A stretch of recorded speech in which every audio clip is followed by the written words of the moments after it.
Hola, ¿cómo están? Bueno, en esta sesión vamos a ver el concepto de herencia en la programación orientada a objetos.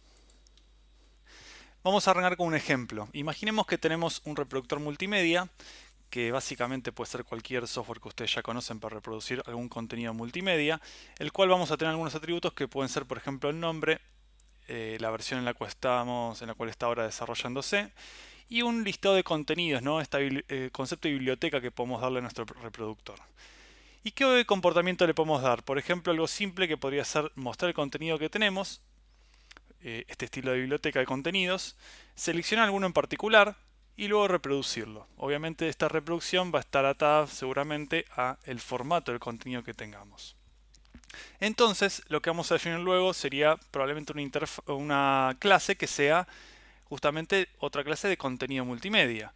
Y vemos que está asociada con el reproductor. Está asociada porque justamente existe una asociación estructural entre el reproductor y el contenido. Un reproductor tiene, como vemos acá en este campo de contenidos, que es una lista, es una lista, obviamente, es una de las colecciones de Java que podemos usar, que lista en realidad es una interfaz, pero bueno, vamos a poder usar que es justamente una interfaz genérica, que vamos a poder darle acá adentro, entre lo que sería el mayor y el menor, el tipo de dato que estamos trabajando, sería la lista justamente de la clase u objetos que tengan adentro de clase de tipo contenido.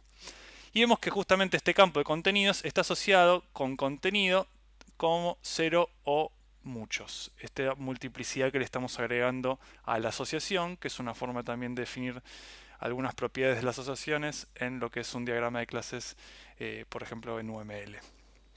Entonces también podemos ver que hacia el otro lado el contenido o cualquier contenido que tengamos multimedia está asociado con solo un reproductor. Y esta es una restricción que estamos agregando.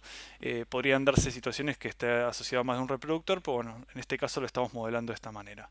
Y a su vez agregamos otra propiedad de la asociación que sería la direccionalidad, ¿no? Esta navegabilidad que le podemos dar.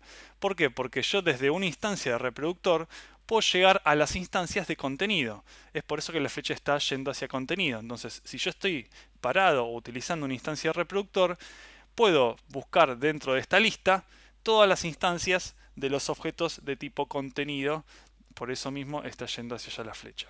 En caso contrario, obviamente, no tenemos ninguna referencia a reproductor dentro de los campos, por ejemplo, de contenido. Es por eso que la navegabilidad no se puede hacer desde contenido hasta reproductor. No conocemos cuál es el reproductor en el cual está incorporado un contenido, ¿sí?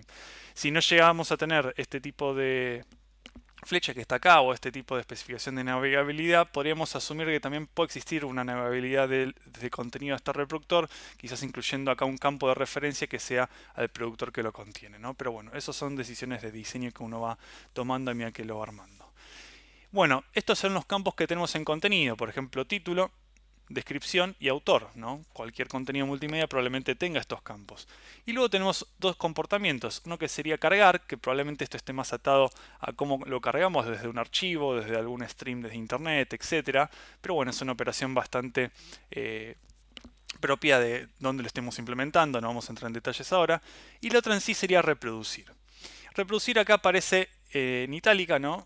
¿Por qué? Porque básicamente esto da la pauta que reproducir va a ser un método abstracto porque va a depender de qué tipo de contenido vamos a poder reproducir, ¿no? Hay contenidos de video, por ejemplo, que se reproducen de una forma, hay contenidos de audio que se reproducen de otra y tenemos también contenidos que pueden ser quizás imágenes o GIF, etcétera, ¿no? Entonces, dependiendo de lo que vayamos a reproducir, esto va a ir cambiando el comportamiento de este método. Por eso, como no existe un contenido tan abstracto que sea simplemente reproducir contenido X, cual fuera, esto probablemente sea un método abstracto. Pero bueno, lo vamos a charlar un poco más adelante en el concepto de clases abstractas y bueno, métodos abstractos. Pero en principio tenemos esta representación, esta abstracción de contenido que vemos que puede tomar varias formas, ¿no? Puede tomar varias formas por estos tipos de contenido que podemos trabajar. Entonces acá aparece un concepto interesante que es el de herencia. Porque una forma de poder aprovechar y reutilizar código como puede ser el de cargar, el método cargar o algunos otros, poder aprovechar campos en común, en lugar de tener que hacer varias clases que sean para cada estilo de contenido, cada tipo de contenido, por ejemplo un contenido de imagen, contenido foto, contenido video, etcétera, podemos utilizar una clase que sea justamente una superclase, la cual se vaya especializando, por ejemplo, para tener distintos tipos de contenidos. Por ejemplo, video. Video en sí lo que va a hacer es una subclase de contenido. Vamos a especializar a esta clase de contenido y vamos a decir que ahora video tiene estos campos adicionales, por ejemplo, tiene una duración, tiene un formato y tiene quizás un frame rate o el FPS que se puede usar para ver cuántos cuadros por segundo podemos tener. Y a su vez podemos también definir un comportamiento particular como es cargar y reproducir. Es decir, que estamos diciendo que ahora el video podría cargarse de una forma particular y se podría obviamente reproducir de una forma particular, ¿sí? Estamos haciendo esta distinción, más allá de que esté definido de forma genérica, estamos de alguna manera reforzando esta especialización de contenido, ¿sí? De esta forma, con el video, el contenido de video está también asociado al reproductor a través justamente de su clase o su superclase contenido que está aquí. O sea que esta asociación que se observa acá, de alguna manera también está implícitamente dada hacia video, aunque no la veamos en el diagrama, porque video es una subclase o un subtipo de contenido. Veamos que pueden aparecer también el audio. Audio también es otro tipo de contenido, y acá vamos a tener probablemente un campo de duración también, pero cambia un poco respecto a lo que es video, porque acá agregamos que tiene un muestreo y tiene bits de profundidad, ¿sí? Son cuestiones propias del audio.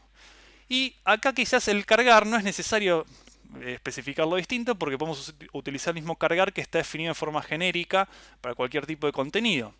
Lo que sí vamos a tener algo distinto es cómo se reproduce. Entonces estamos dándole un comportamiento diferente al audio respecto a lo que es contenido, obviamente respecto a video, que son clases distintas, ¿no? Podríamos decir que audio y video son clases hermanas, aunque no tienen ningún tipo de relación. Y finalmente, lo que podemos tener también es una clase de imagen, que la imagen va a tener un formato distinto, que va a tener una resolución al igual que el video, va a tener una calidad particular que le podemos dar y puede tener quizás una ubicación de GPS de cuando o del lugar donde se sacó la foto, ¿no? O esta imagen. Y obviamente la reproducción de una imagen va a ser distinta porque va a ser otro método de reproducción, va a ser justamente solo mostrar una foto. Por lo tanto, veamos que estos tres tipos de contenido tienen su reproducción particular especializada, ¿sí? Lo interesante de usar herencia para este ejemplo es que estamos aprovechando cosas que son en común de estos tres subtipos a través de una clase o superclase de contenido. Lo mismo que podríamos utilizar más de un método, podemos definir más métodos que son genéricos, que son propios de los todos subtipos que pueden venir acá. Por lo tanto nos permite reutilizar bastante código y por lo menos mantener estas abstracciones heredadas, esta jerarquía de abstracciones de una forma más organizada. Porque el día de mañana si aparece también otro tipo de contenido que no fuera alguno de estos tres, podemos incorporarlo directamente como una subclase más y seguir trabajando de la misma manera. Así que esto nos permite también obtener la extensibilidad. Por lo tanto, la herencia en sí es un modelado de la relación es un. O sea, por ejemplo, el video, el contenido de tipo video, es un tipo también de contenido, ¿no? Entonces, se da esta relación de que cuando yo instancio un objeto de video, voy a tener obviamente una instancia de tipo video y a su vez también esta instancia es de tipo contenido. O sea que la herencia va hacia arriba. ¿Y va hacia arriba hasta dónde? Va hacia arriba hasta la superclase de todo en Java que es Object. Siempre va a existir esa superclase arriba de todo porque todas clases que nosotros estemos implementando heredan implícitamente de esta superclase Object. Entonces, ¿qué nos va a permitir hacer esta herencia o este concepto de modelado a través de la herencia? Nos permite justamente hacer esta jerarquía de abstracciones, esto que hablamos, ¿no? De que acá tengo una superclase A, una subclase B y una subclase C, y obviamente este modelado me permite hacerlo extensible, esto que hablamos de extender el modelo fácilmente a través de especializaciones, y podemos reutilizar código que se haya definido en A como si fuera propio de B y como si fuera propio de C también, porque B o cualquier objeto de tipo B va a ser también de tipo A, o sea, va a traerse los campos y va también a traerse los métodos para poder utilizarlos como si fueran propios. Así que estamos de alguna manera modelando esta jerarquía de abstracciones que es realmente muy poderosa en la programación orientada a objetos. Y vemos también que las subclases van a heredar obviamente este estado y comportamiento como lo estamos mencionando y lo van a hacer inclusive a lo largo de toda la jerarquía. Todo lo que tengamos acá arriba, que no lo vemos pero está, que sería una clase Object, va a obviamente ser superclase de A, ¿sí? Entonces, cuando yo tenga un objeto de tipo B, va a tener todo, por ejemplo, el comportamiento, va a heredar el comportamiento y el estado de A, y a su vez lo va a heredar del de object, ¿sí? Entonces se mantiene esa jerarquía. Lo que vamos a tratar de mantener nosotros en el modelado de la herencia es que todas clases o toda clase tiene como máximo una superclase para evitar el problema de la herencia múltiple. Después lo vamos a charlar un poquito en la sesión de interfaces porque es una de las formas de dar solución a esta herencia múltiple, pero bueno, en principio lo vamos a mantener como esto una restricción porque básicamente es importante para evitar conflictos en decir, bueno, qué cosas me heredo si tengo muchas superclases, ¿no? Si, por ejemplo, B también heredara una clase X, ¿no? También, además de A, y si yo tengo campos repetidos, tanto en X o en A, o mejor dicho, si yo tengo métodos repetidos tanto en X o en A, ¿cuál de los dos estaría heredando, ¿no? Si es el misma firma? Bueno, para evitar esos conflictos se utilizan otros métodos, por lo menos en Java. Hay algunos lenguajes que permiten la herencia múltiple, pero bueno, en Java vamos a trabajar luego con interfaces para poder dar resolución. Entonces, vamos a decir que B generaliza, digamos, la abstracción A, ¿no? O mejor dicho, que en realidad B en realidad lo está extendiendo a A, pero en realidad de B hacia A estamos haciendo una generalización. Y de A hacia C o hacia B estamos haciendo una especialización, ¿sí? Entonces, mejor dicho, A es el que generaliza ambos subtipos, ¿sí? Y hacia abajo estamos especializando. Esto sería más o menos como se suele nombrar, ¿no? La clase A es superclase de B y C y las clases B y C van a ser subclases de A. A veces también se pueden encontrar menciones como que la clase A es padre de B y C y las clases B y C son hijas de A, ¿no? Esta también sería forma de mencionarlo. Vamos a charlar también algo de que viene de alguna manera relacionado con la herencia, si bien no lo es la sobrecarga, pero sí es la sobreescritura y a veces se los confunde, ¿no? Entonces vamos a hablar de estos dos conceptos que suele darse obviamente a nivel de métodos. Empecemos por la sobreescritura. La sobreescritura más que nada lo que va a hacer es justamente a través, o sea, de una subclase que define un método con la misma firma de otro que hemos heredado, por ejemplo, cuando hablamos antes de lo que era el método de reproducir, en lo que era nuestro ejemplo de contenido y contenido tipo video, música o imagen o audio-imagen, ese método reproducir se estaba sobreescribiendo en las subclases. O sea que este método, por ejemplo, de la superclase reproducir, se sobrescribe tanto en video como en audio como en imagen, como un método nuevo que está obviamente sobrescrito y se le dice que está overridden, mejor dicho. ¿Qué tiene que pasar para que se pueda sobreescribir un método? Bueno, tiene que cumplir que sea el mismo nombre, la misma cantidad de parámetros, tiene que tener el mismo orden de esos parámetros como están dados y el mismo tipo que se le asigna a cada uno de esos parámetros. Y otro dato adicional es que tiene que ser el mismo tipo de retorno. ¿Por qué? Pues si no, ahí sí nos va a dar un error de compilación, porque nos va a decir de alguna manera que obviamente no podemos elegir cuál es el método a utilizar cuando querramos hacer la vinculación o el binding de ese método, porque de alguna manera no podemos inferir qué tipo de retorno queremos obtener, ¿no? Un método se puede llamar sin asignar la salida a alguna variable. Entonces, esa forma en Java quizás no lo puede inferir automáticamente, entonces por eso que necesitamos que el tipo de dato de retorno siempre sea el mismo, ¿sí? Para poder hacer la sobreescritura. O a lo sumo alguno de esos subtipos, ¿no? Podríamos decir que hay un tipo de retorno que sea, por ejemplo, number, y number es una clase obviamente bastante abstracta, que justamente es una clase abstracta, que tiene como hijas, esto es propio del lenguaje Java, como integer o como double, etc., ¿no? Entonces yo podría hacer una sobreescritura de un método que viene como tipo retorno number y yo devuelvo en realidad en esa sobreescritura que devuelve un método que devuelva un double o un integer.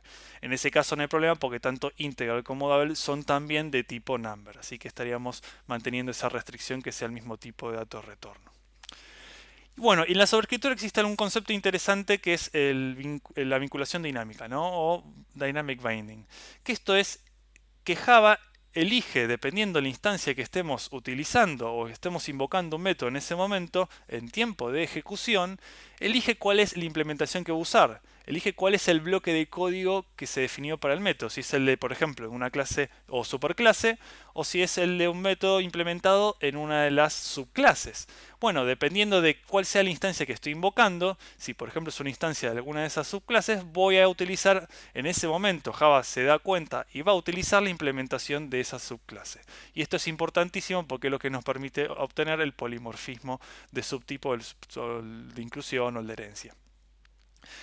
Es importante también que utilizar las annotations, o sea, cada vez que vamos a sobreescribir un método que sea de alguna clase heredada, ¿no? Que estamos heredando algún método, cuando lo vamos a sobreescribir y cambiarle la implementación, lo que vamos a hacer es agregarle la anotación override adelante como para poder decirle, miren que yo, es un aviso al compilador, yo quiero sobreescribir este método. ¿Por qué? Porque el día de mañana si hay algún desarrollador o desarrolladora que va a modificar ese método de la superclase y le cambia la firma, por ejemplo, automáticamente yo no me daría cuenta si estoy desarrollando una subclase, de que ese método cambió, a menos que tenga la anotación override, porque en ese momento el compilador de Java se da cuenta de que no está sobreescribiendo nada si me cambio la firma.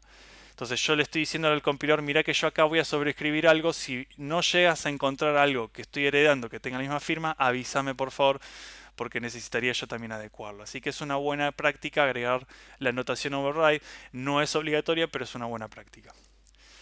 Bueno, también esto vamos a ver que sucede solo con métodos de instancia. ¿Por qué? Porque los métodos estáticos en realidad son propios, o en realidad se definen cuál es el bloque de código a la implementación a utilizar en el momento de compilación. Los métodos de instancia sí se van a poder vincular de forma dinámica, pero los métodos estáticos no. Es por eso que es algo propio de los métodos de instancia. Entonces, todo método estático, método de clase que se defina con la misma firma, lo que va a estar haciendo es ocultando el método estático de la clase o superclase que aparece arriba, ¿no? La que estamos heredando. Entonces, si yo estoy haciendo un método estático que tiene la misma firma que un método estático, una superclase, básicamente lo voy a estar ocultando y utilizando el mío. ¿Sí? Y luego tengan en cuenta el modificador de acceso, que cuando se sobrescribe tiene que ser al menos igual de permisivo. Yo no puedo sobrescribir un método de una superclase que esté con modificador public y de pronto yo sobrescribirlo y que sea con modificador privado. Eso no me lo va a permitir el compilador. Lo que sí yo tendría o podría hacer es que si el de la superclase es protected, por ejemplo, y yo lo sobrescribo como public. Eso sí me lo va a permitir porque estamos dándole al menos igual de permisos. Bueno, ¿y la sobrecarga cuál sería la diferencia? La sobrecarga se da cuando hacemos métodos con mismo nombre, pero distintas firmas en un mismo scope o visibilidad. Entonces, si yo defino métodos con mismo nombre, pero distintos set de parámetros, estoy sobrecargando ese método. ¿Sí?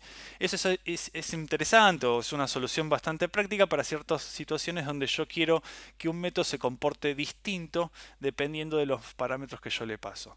Esto puede estar también relacionado con lo que es la sobrecarga del operador, como es por ejemplo el operador más. El operador más puede operar con distintos parámetros como pueden ser enteros o flotantes, double, etc. Y eso lo hace automáticamente porque tiene definición sobrecargada de esa suma que estamos haciendo, ¿no? Dependiendo del tipo de los operandos va a invocar distinto quizás tipo de método, no, eso no lo sabemos, eso depende de cómo se implemente en el lenguaje, pero podría ser una de las formas de entender la sobrecarga. Lo mismo podría pasar también cuando estamos haciendo, no sé, por ejemplo, sobrecargas de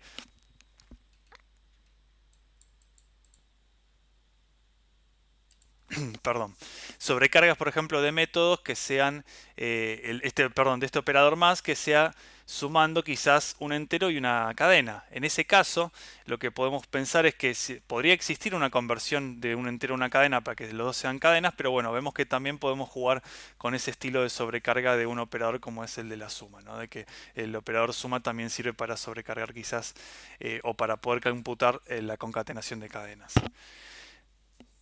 Lo que bueno, entonces tenemos que pensar para poder hacer esto es que tiene que cumplirse que sea mismo nombre pero tenga distinta cantidad de parámetros o puede ser distinto orden de los parámetros o que también los parámetros tengan distintos tipos de datos, ¿sí? Y el tipo de retorno nuevamente sí debe ser el mismo por esto mismo que mencionábamos antes, al igual que con la sobreescritura. De lo contrario el compilador nos va a avisar de que hay métodos duplicados. Bueno, y finalmente la sobrecarga, a diferencia de la sobreescritura, se da en vinculación estática. Esto significa que cuando se va a compilar el código, lo que va a suceder es que ahí Java automáticamente, nuestro compilador, se da cuenta, dependiendo de los tipos de datos que se pasan en los parámetros, o la cantidad de parámetros, etcétera, cuál es el método, cuál es la implementación que vamos a utilizar para poder ejecutar, ¿sí? Así que esto se define en tiempo de compilación a diferencia de lo que es la sobreescritura. Bueno, veamos algunos conceptos, ¿no?, de esto, lo que es la herencia, ¿no? Algunas cuestiones con lo que es lo heredado y lo que es la sobreescritura. Recordemos los modificadores de acceso, que son privados, el guión, protegido, que en este caso aparece el numeral, y público, que lo definimos con el más. Son algunos de los símbolos que utilizamos, por ejemplo, en UML, ¿sí? Entonces, campo 1 es privado, campo 2 es protegido. El campo 1, obviamente, getCampo 1 va a ser un método público, esto sería protegido y esto sería privado. Y recordemos que un elemento privado solo puede ser accedido solo por su propia clase. Uno protegido por accedido a nivel de paquete y a nivel de todas las clases heredadas. Y el nivel público obviamente se puede acceder desde cualquier otra clase, ¿sí? El que no aparece acá, que sería el modificador de acceso, que sería el implícito, que es el que está dado cuando no existe nada, a veces se define como un new float, también como símbolo. Básicamente nos dejaría acceder desde cualquier clase que esté dentro del paquete, ¿sí? Pero el protegido es un poquito más permisivo. En el caso de Java hay otros lenguajes que lo hacen un poquito más restrictivo, pero en Java en particular permite también el acceso de paquete. Bueno, veamos, tenemos una clase padre A y tenemos dos subclases que serían, o una superclase y dos subclases que serían B y C, ¿sí?, que están heredando A. Vemos que la clase A tiene dos campos, campo 1 y campo 2, ¿sí? Vemos que este campo 1 y campo 2 obviamente van a ser también atributos de B y C. ¿Por qué? Porque nosotros estamos heredando el comportamiento. Aún así no podemos accederlos directamente. ¿Y por qué digo esto? Porque campo 1, noten que está como privado. Entonces yo desde una instancia, un objeto B, yo no voy a poder hacer, por ejemplo, invocar al campo 1 como this.campo1. O del objeto C, mejor dicho, ya que no tenemos campo 1. Ahora vamos a ver qué pasa con eso, ¿no? Pero imagínense el objeto C. Una instancia de objeto C, si yo hago this.campo1 no voy a poder accederlo. ¿Por qué? Porque es privado. Y si es privado, solo lo puedo acceder por objetos de instancia A. ¿Está bien? Entonces lo que tendríamos que hacer es llegar al campo 1 a través del método getCampo1, que asumimos que es un getter del campo 1, que nos va a devolver justamente el valor que tiene campo 1. Entonces, como no se ve campo 1 desde B y C, desde C lo que puedo hacer es ejecutar this.getCampo1, porque ahí sí yo puedo acceder a getCampo1 como si fuera propio. Porque recordemos que C también es un objeto de tipo A, ¿sí? Entonces, yo puedo compartir el estado tanto de campo 1 y campo 2 de un objeto de tipo A siendo un objeto de tipo C, ¿sí? Estamos compartiendo este estado propio a través de la herencia. A su vez, bueno, como mencionaba, los métodos de A también los poseen B y C. Y en este caso, excepto método 2, que no se ve desde B y C, sí podemos ver los otros porque tenemos visibilidad tanto con los modificadores de acceso público y protegido. Así que los vamos a poder acceder como this.getCampo1 o this.método1 si somos instancias de tipo B o C. Pero bueno, hay una consideración, porque notemos que B, por ejemplo, tiene también acá definido un campo 1, tiene el mismo nombre que tiene A. Entonces acá uno podría pensar, esto no es compatible. En realidad sí. Primero porque campo 1 no lo vemos desde B, porque es privado para A. Aún así yo puedo accederlo a través de este getter que es getCampo1, ¿sí? Pero por otra parte, yo podría acceder a mi campo de B con esta sentencia, this.campo1, porque estoy en una instancia de B. Y a su vez A yo puedo hacerlo de esta forma. Entonces yo podría tener dos campo 1 tranquilamente definidos de esta forma con el mismo nombre, ¿sí? Puede ser confuso, igual quizás no aplique, pero vean de que es posible. El campo 2, por el contrario, vemos que es visible desde una instancia de B, porque es protegido. Entonces, si yo hago this.campo2, en realidad estoy accediendo al campo propio de la instancia B. ¿Por qué? Porque justamente lo estoy tapando o lo estoy ocultando. Este campo 2 oculta al campo 2 de la superclase.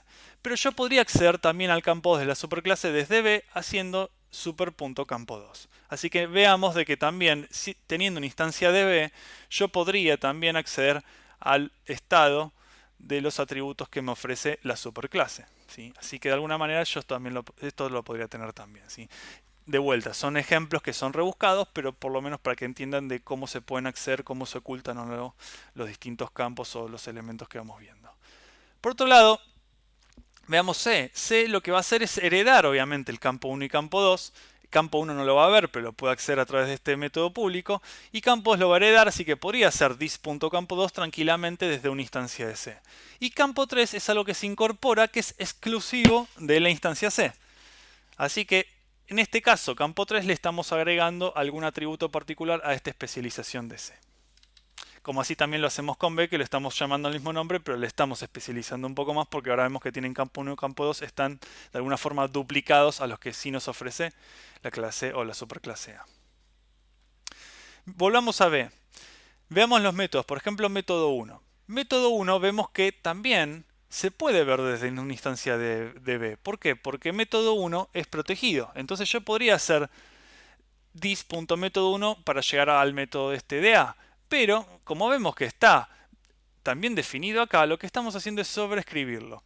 Y fíjense que estamos jugando con este mismo concepto de que esto era protegido y acá es público, por lo tanto le estamos dando un poquito más de permisos de acceso, pero aún así lo estamos sobreescribiendo. Entonces, cuando yo esté en una instancia de B, cuando yo haga dis.método1 voy a estar invocando de forma con la vinculación dinámica, con el dynamic banding, la implementación de esta definición de método 1. Lo estamos sobreescribiendo al de la superclase, ¿sí? Luego tenemos método 2. Método 2, como era privado en A, no lo estamos sobreescribiendo. Porque no lo vemos. Entonces acá no lo podemos ver, no lo podemos sobreescribir. Entonces el método 2 es exclusivo de B en este caso. Y lo que podemos hacer si queremos acceder al método de A justamente es tratar de accederlo a través de una instancia tipo super, ¿no? En todo caso. Pero bueno, en este caso siendo privado no vamos a llegar nunca a este método 2. Es algo propio e interno de A que no se hereda a las clases B y C. Y esto es importante porque el concepto de usar un método privado dentro de una superclase implica de que de alguna manera lo estamos encapsulando solo a esta clase en particular y de esa forma estamos ocultándolo y estamos evitando que se acoplen métodos hacia las clases heredadas. Y esto está bueno porque el día de mañana si yo quiero modificar método 2 no impacto en ninguna de las clases heredadas. Entonces el modificador privado para cuando estamos utilizando herencia realmente es muy útil para evitar este tipo de acoplamiento. Por lo tanto, método 2 es exclusivo de B. Fíjense que C no lo tiene, porque tampoco C tiene el método 2 que está definido en A, no lo ve, ¿sí? Luego, método 3 también es exclusivo de B porque no está en la superclase A, así que tiene un comportamiento similar a lo que es método 2. Y vemos en C. C tiene definido un método 1 que tiene un entero. Como método 1 sí lo vemos a partir de la superclase, lo que estamos haciendo acá en realidad no es una sobreescritura, pero tiene distinta firma, pero sí lo que estamos haciendo es una sobrecarga. Porque de alguna manera, yo si estoy parado en una instancia de C y quiero hacer dis.método1, lo que voy a estar es accediendo al método 1 que está acá. Pero si yo quiero hacer un dis.método1 con un entero como primer parámetro o como único parámetro, voy a estar accediendo a esto. Estoy sobrecargando este método 1. Estamos dentro del mismo scope o visibilidad, o sea que no siempre la sobrecarga se tiene que dar en la misma clase. Y método 3 básicamente es exclusivo de C de la misma manera que era método 3 de B o el método 2 de B. ¿Está bien? Entonces vemos de que de alguna manera le estamos extendiendo funcionalidad a este concepto de la superclase A con las especializaciones de B y C, cada una con sus comportamientos adicionales. Veamos ahora cómo vemos un ejemplo con Java, ¿no? Con esto de sobreescritura y sobrecarga. Tenemos ahora de vuelta clase A, B y C. Tanto la B y la C como extienden la clase A, de alguna manera están heredando de la clase A, así que clase A sigue siendo la superclase, y la clase A tiene obviamente el método 1 implementado, con su propia implementación, que acá será algo. La clase B va a sobreescribir el método 1 con su propia implementación de lo que tenga el método 1 de la clase B. Y luego vemos que la clase C no lo sobreescribe, pero sí define método 1 con sobrecargado con un parámetro entero y otro flotante. Así que tenemos este esquema para poder verlo en el código Java. Imaginemos que tenemos acá el main o en algún otro método, lo que sea, no importa dónde, que vamos a definir una variable de tipo A, ¿sí? Como un estilo de variable contenedora de tipo A, que adentro tienen o está apuntando a ¿qué? A una instancia de un objeto A, no una instancia de A. O sea que esta variable, este objeto A, en realidad es una instancia de tipo A. Vemos esta idea de representación. Variable A apunta a una instancia de tipo A, ¿sí? ¿Y qué sucede cuando hacemos el objeto A.método1? Lo que estamos haciendo es invocar el método 1, obviamente, de esta instancia A, esta que definimos con new, de esto que está acá adentro. Entonces, de forma dinámica, automáticamente, Java se da cuenta que es lo que tiene que invocar. Y lo que va a invocar ahora, obviamente, es el método implementado por A. ¿Sí? Esto hasta acá es todo normal, como venimos viendo en la introducción. Ahora imaginemos que vamos a incorporar una nueva línea o vamos a decirle que en realidad la variable objeto A no va a apuntar más a lo que tenemos de referencia esa, sino que vamos a apuntar a una nueva instancia, nada más que va a ser de tipo B. Entonces vemos que la representación cambia, sigue siendo una variable de tipo A, de referencia, pero está apuntando o referenciando a lo que es un objeto de tipo B, a una instancia de tipo B. Entonces, lo que vamos a hacer cuando hacemos el objeto A.método1, en realidad ahí Java se da cuenta y automáticamente bindea, esto es Dynamic Banding justamente, en tiempo de ejecución, que método 1 no va a usar la implementación de A, sino que va a usar la implementación que definimos en la sobrescritura de B. Y esto es importantísimo en la herencia.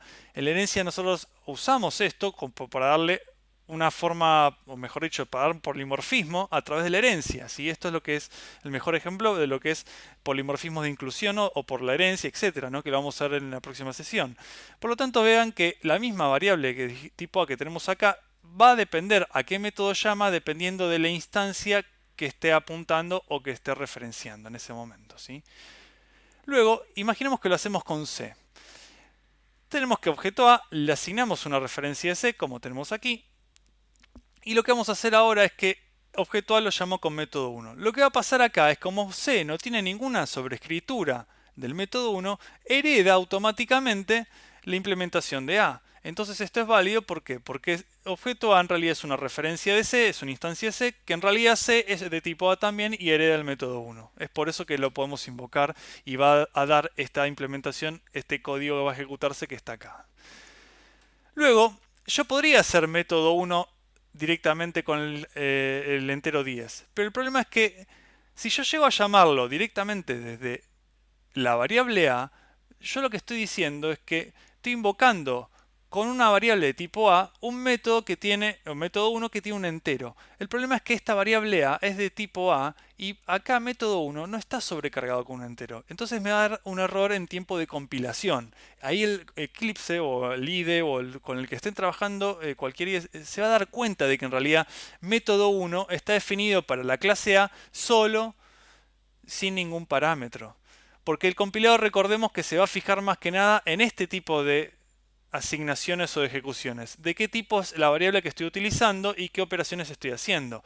Estas serán válidas siempre porque método 1 existe para la clase A, más allá de que después se vincule dinámicamente a una sobrescritura. Pero si yo quisiera hacer objeto A acá, punto método 1 y entre paréntesis un entero, me va a dar error de compilación porque método 1 con un entero no existe en la clase A. Más allá de que yo esté usando una referencia de C que esté metido acá dentro. Porque eso se define, recuerda, en tiempo de ejecución.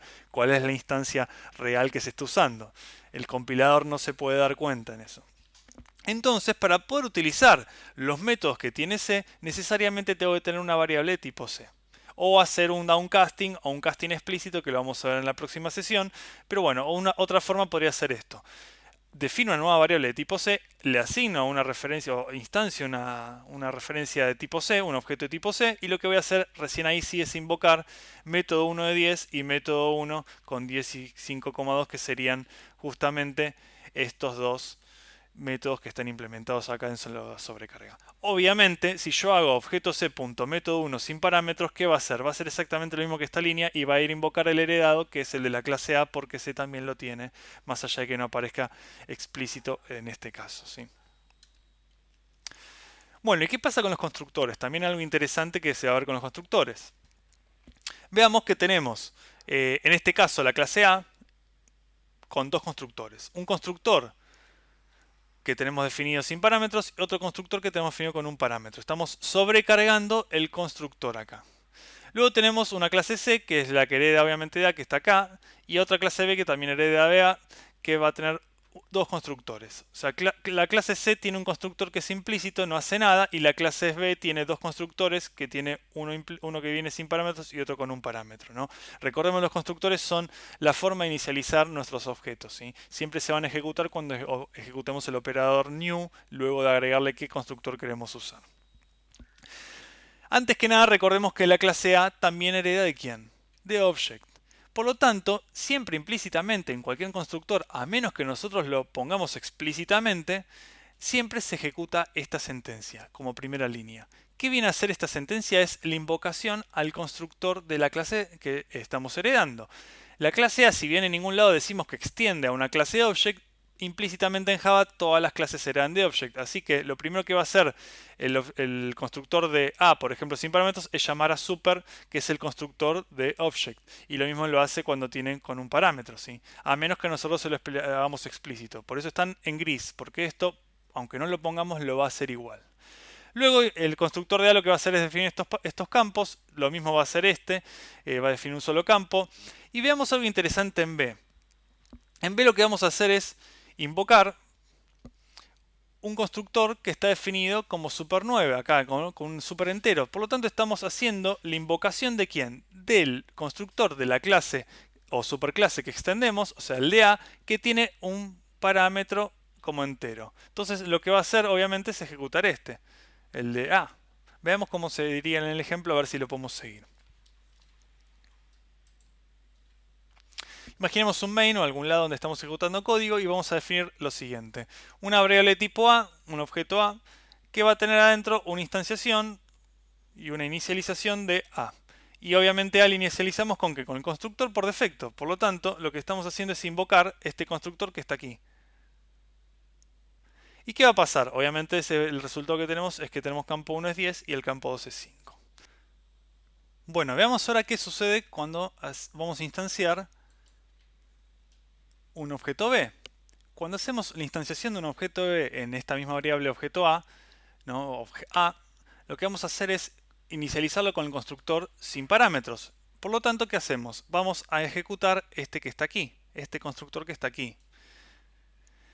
¿Qué hace este constructor? Va a llamar al de la clase padre, o la superclase, que sería en este caso el constructor de A, pero que tenga un parámetro entero. Entonces, lo que hace esta línea super9 es llamar a este constructor de A. Y veamos que si está explícito como aparece aquí, nos llama, fíjense, de forma implícita los super como aparece acá, ¿sí? Sin parámetros. Está llamando al constructor con un entero de parámetro. De esa forma estamos eligiendo que vamos a instanciar a partir del objeto de esta instanciación del constructor B la versión de inicialización de A o de la superclase utilizando un solo parámetro de tipo entero. Entonces lo que va a suceder es lo siguiente. El campo 1 de lo que era la clase A, este supercampo 1, que en realidad este supercampo 1 no se accede como tal, sino que se va a acceder a través de la operación getCampo1, que es la que nos daba en su momento la clase A, recuérdenlo porque estaba privado, pero bueno, era el que podemos accederlo directamente así. ¿Qué pasa con el supercampo 1? Va a quedar como inicializado en 0 porque es el primitivo entero, que el primitivo entero lo que hace básicamente es inicializarse automáticamente en 0 en Java. Entonces fíjense que no pasa por el constructor de A sin parámetros, sino que queda con 0 porque es así como se definió de forma por defecto.